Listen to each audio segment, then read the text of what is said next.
The Kentucky Derby calls itself the most exciting 2 minutes in all of sports. But to be fair, Muddy Track and all, it did take Orb 2 minutes and 2 seconds to win the title this year. And in honor of horse racing's biggest day, we've decided to bring you a special edition of the 2-minute drill. We'll re-answer as many questions as we can in the time it took Orb to come across the finish line. So Joe, we've added 2 extra seconds to the clock.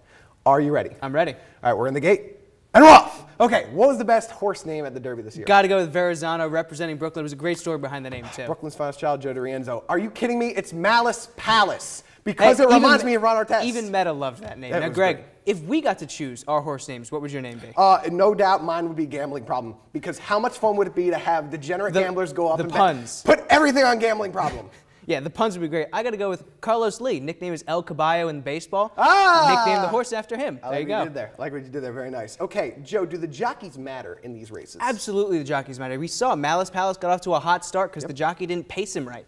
Yep, that's absolutely true. The jockeys, they control the horses, and while they can just run, the jockeys are there to pace them. Exactly. Now, speaking of these jockeys, only 10% payout.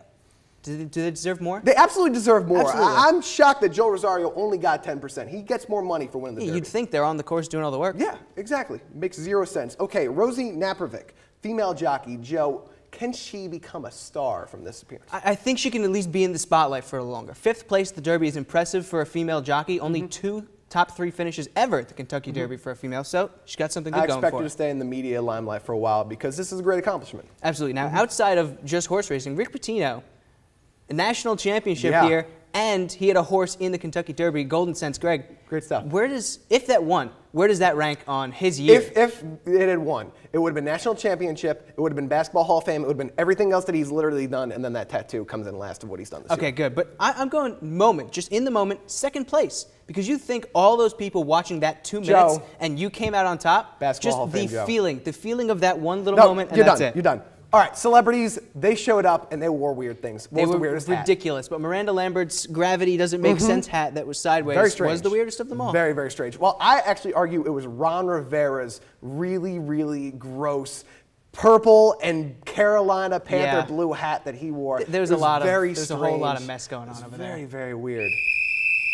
There we go. I think we beat Orb. We won the first leg of the Triple Crown. But that's all the time we have.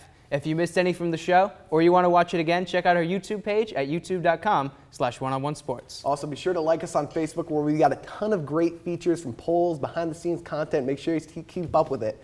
And follow us on Twitter at OneOnOneSports. For all of our producers and crew here at the show, thank you again for watching. And remember, until next time, whose side are you on?